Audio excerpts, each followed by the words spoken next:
ଦେଖିପାରୁଥିବ କେତେ ଜୋର ହେଉଛି ଝଡ଼ଟା ଲାଗି ରହିଛି।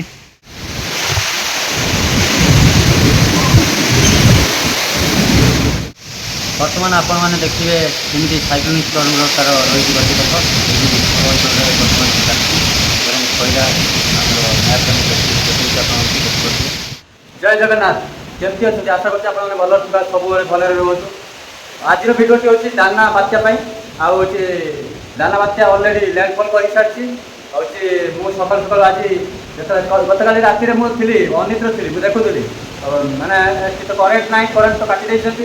ଆଉ ଦେଖେଇବାର ହେଉଛି ସୁବିଧା ହେଇପାରିଲାନି, ସେଥିପାଇଁ ମୁଁ ଭିଡ଼ିଓ କରିପାରିନଥିଲି। ସକାଳୁ ସକାଳୁ କେତେ ମାତ୍ରାରେ ହେଉଛି ବର୍ଷା ହେଉଛି ଆଉ ଝଡ଼ ତୁଫାନ ଲାଗି ରହିଛି। ମୁଁ ଆପଣମାନଙ୍କୁ ଦେଖୁଛି ଆମ ଅଞ୍ଚଳରେ ହେଉଛି ଯେମିତି ହେଉଛି ଝଡ଼ ତୁଫାନ ଲାଗି ରହିଛି। ଆଉ ମୁଁ ଅଛି ବର୍ତ୍ତମାନ ସ୍କୁଲରେ ଅଛି। ଆଶ୍ରୟସ୍ଥଳୀଟା ହେଉଛି ଆମର କରିଛନ୍ତି ନୋଡାଲ ଏବଂ ଏଠି ଆମ ହାଇସ୍କୁଲଟା ଯେହେତୁ ହେଉଛି ଗଭର୍ଣ୍ଣମେଣ୍ଟର ଅଛି ଅର୍ଡ଼ର, ସେଥିପାଇଁ ହେଉଛି ଆମର ଏଠି ଉପସ୍ଥିତ ରହିବା ନିହାତି ଆବଶ୍ୟକ। ଗତକାଲି 4 ଜଣ ଥିଲେ, ଷ୍ଟାଫ୍ ଥିଲେ ଏବଂ ତା ସହିତ ହେଉଛି କିଛି ଲୋକମାନେ ନୋଡାଲରେ ଥିଲେ। ଆଉ ଆଜି ଲ୍ୟାଣ୍ଡଫଲ୍ କରିସାରିଲା ପରେ ହେଉଛି ଝଡ଼ ତୋଫାନ ଲାଗି ରହିଛି। ମୁଁ ଆପଣମାନଙ୍କୁ ବ୍ୟାକ୍ ସାଇଡ୍ କ୍ୟାମେରା କରିକି ଦେଖାଇ ଦେଉଛି, ଆପଣମାନେ ଦେଖିବେ। ଆଉ ଆପଣ କହିବେ ଆପଣମାନେ ମୁଁ ବିଶେଷ କରିକି କହୁଛି ଯେଉଁମାନେ ବି ବର୍ତ୍ତମାନ ହେଉଛି ଦାନା ବାତ୍ୟାରେ ଯେଉଁମାନେ କଚ୍ଚା ଘରେ ଅଛନ୍ତି, ମାଟି ଘରେ ଅଛନ୍ତି, ପାଖରେ ଥିବା ହାଇସ୍କୁଲ କିମ୍ବା ନୋଡାଲ ସ୍କୁଲ, ଆଶ୍ରୟସ୍ଥଳୀ କିମ୍ବା ହେଉଛି ଅଙ୍ଗନବାଡ଼ି, ପଞ୍ଚାୟତ ଅଫିସ୍ ସେଠିକି ପଳେଇ ଯାଆନ୍ତୁ। ଆଉ ନିଜ ଜୀବନକୁ ସୁରକ୍ଷା ଦିଅନ୍ତୁ।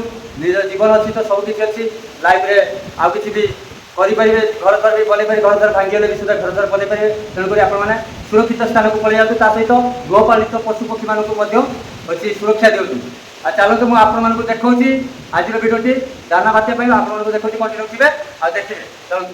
ଦେଖିପାରୁଥିବେ କେତେ ଜୋର ହେଉଛି ଝଡ଼ଟା ଲାଗି ରହିଛି। ଆଉ ଏମିତି ଅଛି ପରିସ୍ଥିତି। ମୁଁ ବର୍ତ୍ତମାନ ସ୍କୁଲରେ ଅଛି। ଏଠି ଆଶ୍ରୟସ୍ଥଳୀ ପାଇଁ ଏଠି ବନ୍ଦୋବସ୍ତ ବି କରାହେଇଛି। କିଛି ଲୋକମାନେ ସେପଟେ ଅଛନ୍ତି, ଗତକାଲି ରାତିରେ ଥିଲେ, ଏବେ ମୁଁ ଜାଣିନାହିଁ, ସେପଟେ ମୁଁ ଯାଇନାହିଁ।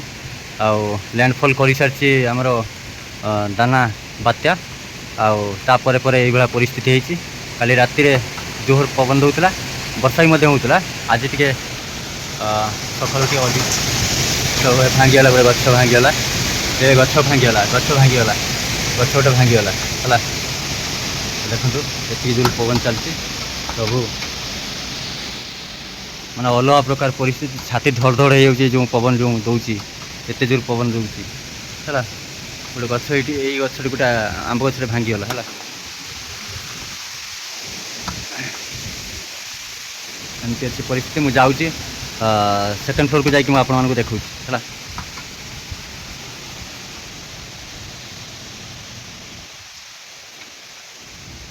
ଗଛର ପତ୍ର ଗୁଡ଼ା ସବୁ ଏମିତି ଛିନଛତ୍ର ହେଇକି ପଡ଼ିଛି ହେଲା। ସେଟା ଆମର ହେଉଛି ନୋଡାଲ ସ୍କୁଲଟା, ଏଟା ଆମର ହାଇସ୍କୁଲଟା। ଏମିତି ଅଛି ପରିସ୍ଥିତି। ଆଉ ପୁରା ମେଘାଚ୍ଛନ୍ନ ଆକାଶ, ବର୍ଷା ବି ଲାଗି ରହିଛି ହେଲା। ମୁଁ ଯାଉଛି ଦେଖୁଛି ଆପଣଙ୍କୁ। ଦେଖନ୍ତୁ ଏଭଳିଆ ହେଉଛି ବର୍ଷା ଲାଗି ରହିଛି, ଆଉ ଝଡ଼ ତୁଫାନ ବି ମଧ୍ୟ ଲାଗି ରହିଛି। ଏଇଭଳିଆ ହେଉଛି ଟାଇପ୍ର ହେଉଛି ପବନ ଦେଉଛି। ଟିକିଏ କମ୍ ଅଛି ବେଗ, ଆଉ ହେଉଛି ହଠାତ୍ ଆସୁଛି ଫେର ପଳେଇ ଯାଉଛି। ଦେଖନ୍ତୁ ବର୍ଷାଟା ଲାଗି ରହିଛି କେମିତି, ଉଡ଼ି ଉଡ଼ିକି ବର୍ଷା ଉଡ଼ିକି ଯାଉଛି ହେଲା। ଆପଣମାନଙ୍କୁ ଦେଖାଉଛି। ଆଉ ଦେଖନ୍ତୁ ଆମ ଘର ବି ମଧ୍ୟ ଆଜି ସେପଟେ ଦେଖାହେଉଛି, ଦେଖିପାରୁଥିବେ।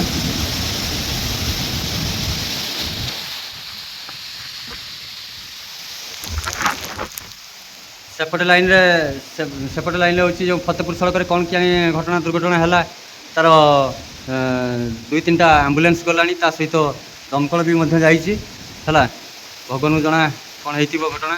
ଆଉ ଗଛ ଲତା ସବୁ ଭାଙ୍ଗି ପଡ଼ିଲାଣି। ମୋତେ ବି ଫୋନ୍ କରିଥିଲା ହେଉଛି ମୋର ସାଙ୍ଗ ଜଣେ ଅଜିତ ବୋଲି, ସେପଟେ ଗଛ ଭାଙ୍ଗିକି ସବୁ ପଡ଼ିଛି। ଏପଟେ ଦେଖିପାରୁଥିବେ ଏଇ ଜାଗାରେ ଗୋଟେ ଗଛଟେ ଭାଙ୍ଗି ଯାଇଛି, ଜୁମ୍ କରିକି ଦେଖାଉଛି ଆପଣମାନଙ୍କୁ। ଏ ଦେଖନ୍ତୁ ଗୋଟେ ଗଛଟେ ଭାଙ୍ଗିକି ପଡ଼ିଛି, ଏଇଭଳିଆ ହେଉଛି ପରିସ୍ଥିତି ଅଛି।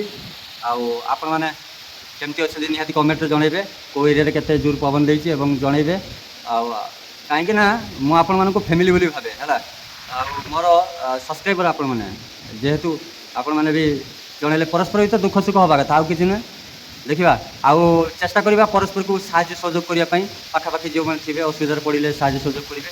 ଏମିତି ଅଛି ପରିସ୍ଥିତି। ଦେଖିପାରୁଥିବେ ଏଇଟା ହେଉଛି ଆମର ବାଲେଶ୍ୱର ଜିଲ୍ଲା ଖଇରା ବ୍ଲକ ସାରକୋଣା ପଞ୍ଚାୟତ ଅଞ୍ଚଳରୁ ମୁଁ କହୁଛି ହେଲା, ଏଇଭଳିଆ ପରିସ୍ଥିତି ଅଛି। ଆଉ ଚାଲନ୍ତୁ ମୁଁ ତଳକୁ ଯାଇକି ଦେଖୁଛି। କି ପବନ, ଅଲଗା ପ୍ରକାର ପବନ ଦେଉଛି ଭାଇ। ଦେଖନ୍ତୁ କେତେ ଜୋର ବର୍ଷା ହେଉଛି, ପବନ ଦେଉଛି ହେଲା। ଆପଣମାନେ ନିଜକୁ ସୁରକ୍ଷା ଦେବେ ବିଶେଷ କରିକି, ତାପରେ ଯାଇକି ଯେଉଁ କଥା ଦେଖିପାରୁଥିବେ ଏମିତି ଅଛି ପରିସ୍ଥିତି।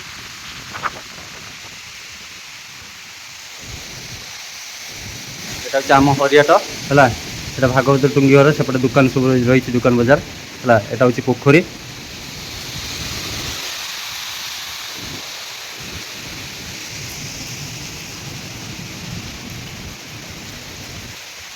ରହୁଛି ଫେରେ ହେଉଛି ପବନଟା, ମାନେ ବହୁତ ସ୍ପିଡ଼ ଆସୁଛି, ଫେରେ ତାର ସବୁ ମାନେ ଗଛ ଲତାକୁ ଭାଙ୍ଗି ଭୁଙ୍ଗାକି ପଳେଇ ଯାଉଛି ହେଲା। ଏମିତି ଅଛି ପରିସ୍ଥିତି।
Vai.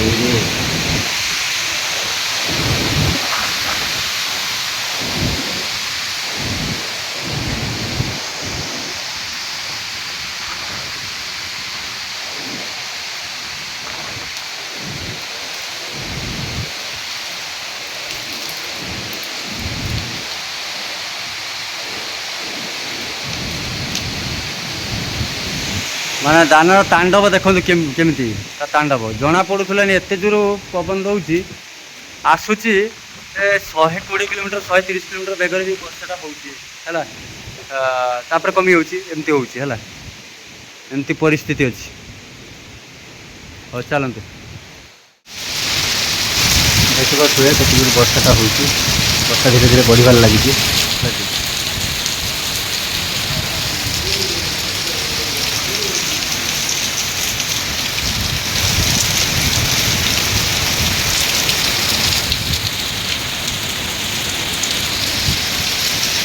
দেখুন কেতে জোর দেখুন।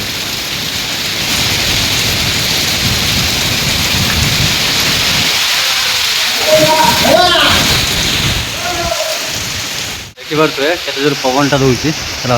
ବର୍ଷା ସହିତ ପବନଟା ଚାଲିଛି। ଏମିତି ଅଛି ପରିସ୍ଥିତି। ଆଉ ସେପଟେ ଦେଖନ୍ତୁ ସେଠି ଅଫିସ୍ ଖୋଲା ଅଛି, ସେଠି ଆଶ୍ରୟସ୍ଥଳୀ ବି ଅଛି। ଯେଉଁମାନେ ଆସିବେ ସେଠି ବି ରହିପାରିବେ, ଗତକାଲି ଥିଲେ ମଧ୍ୟ ହେଲା। ଦେଖିପାରୁଥିବେ କେତେ ଜୋର ବର୍ଷାଟା ଲାଗି ରହିଛି। ପବନଟା ବି ମଧ୍ୟ ବେଗ ଧୀରେ ଧୀରେ ବଢ଼ିବାରେ ଲାଗିଛି। ଦେଖିପାରୁଥିବେ ଗଛ ଗୁଡ଼ିକ କେମିତି ପୁରା ଏକଦମ ମାନେ ପବନରେ ପୁରା ନହଙ୍କି ଯାଉଛି ହେଲା। ଏଇଭଳିଆ ପରିସ୍ଥିତିରେ ଅଛି ହେଲା। ଆପଣମାନେ ନିଜକୁ ସୁରକ୍ଷା ଦେବେ। ଆଉ ଗଛ ମୂଳରେ ପାଖାପାଖି ଆସିବେ ନାହିଁ। ଯଦି ଘର ପାଖରେ ଗଛ ଅଛି ସେ ଘରେ ରୁହନ୍ତୁ ନାହିଁ, ଅଲଗା ଘରକୁ ସିଫ୍ଟ ହେଇଯାଆନ୍ତୁ, ନଚେତ ଆଶ୍ରୟସ୍ଥଳୀକି ପଳେଇ ଯାଆନ୍ତୁ ହେଲା। ମୁଁ ଏତିକି କହୁଛି। ବର୍ଷା ଦେଖନ୍ତୁ କେତେ ଜୋର ବଢ଼ିବାରେ ଲାଗିଛି। ଠିକ୍ ଅଛି।